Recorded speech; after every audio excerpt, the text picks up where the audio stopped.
Good morning. In this video, we are going to study about the various planning levels from the subject production planning and control. The unit is production scheduling. And I am David, Assistant Professor, Department of Mechanical Engineering, Rogani College of Engineering and Technology. Now we can study about the types of planning levels.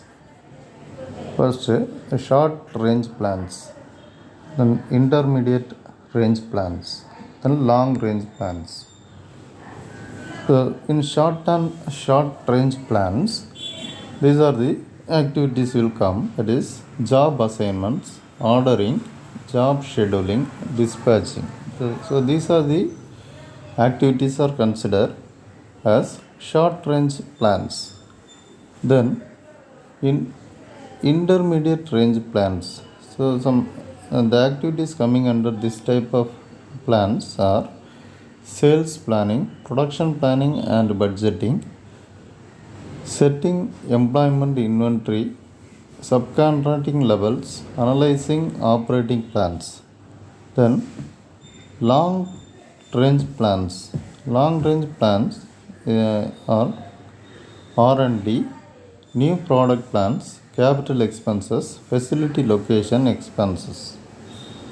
So in short range plans, within 3 months it will be done. Then intermediate range plans are done within 1 year.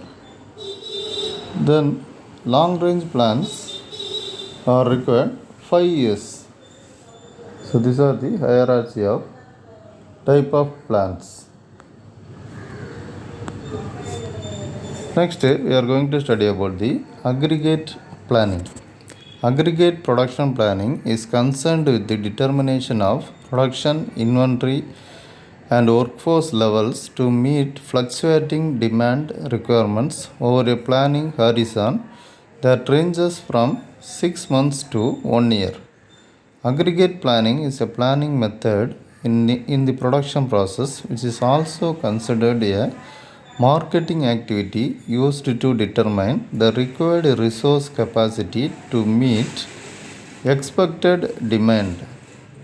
The aggregate planning is done in advance of 6 to 18 months and includes a combination of subcontracting, sourcing, outsourcing, employment, labor overtime, amount of inventory and planned output to match demand and supply cost effectively.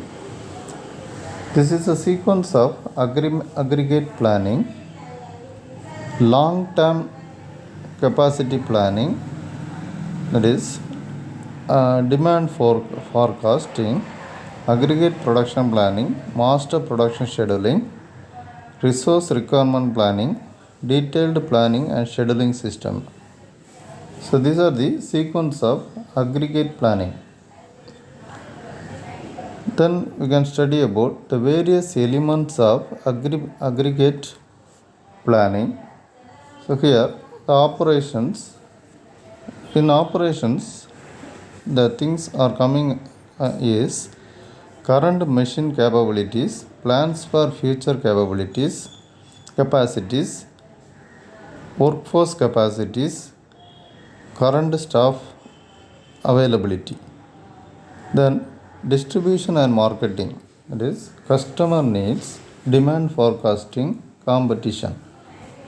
Then materials wise, it is supplier capabilities, storage capacity, material availability. Then accounting and finance, it is cost data, financial condition of firm. Then engineering wise, that is new products, product design changes, machines. And human resource wise, labor market condition, training capacity. Then we are going to study about master production scheduling, MPS.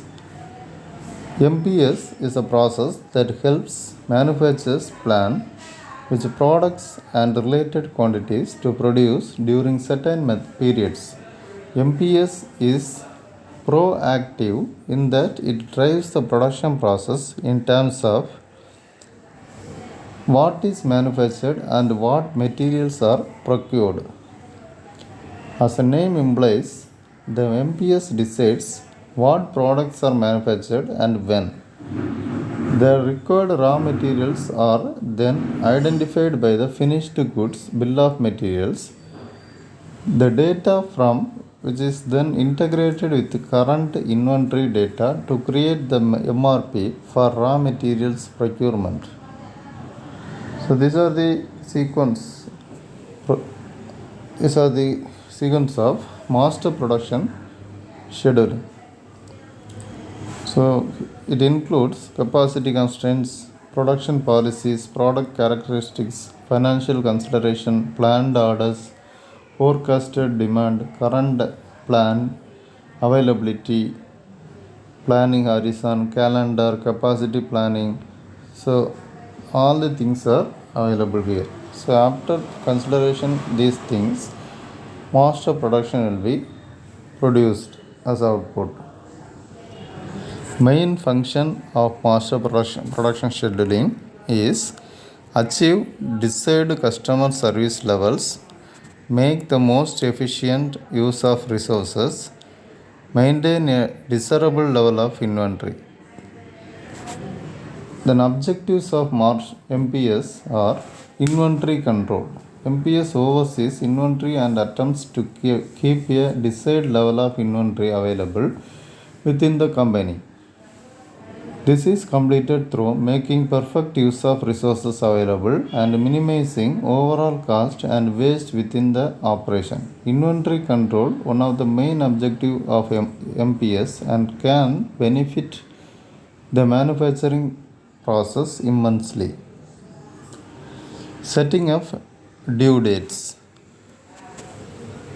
So this is also one objective. Then customer service.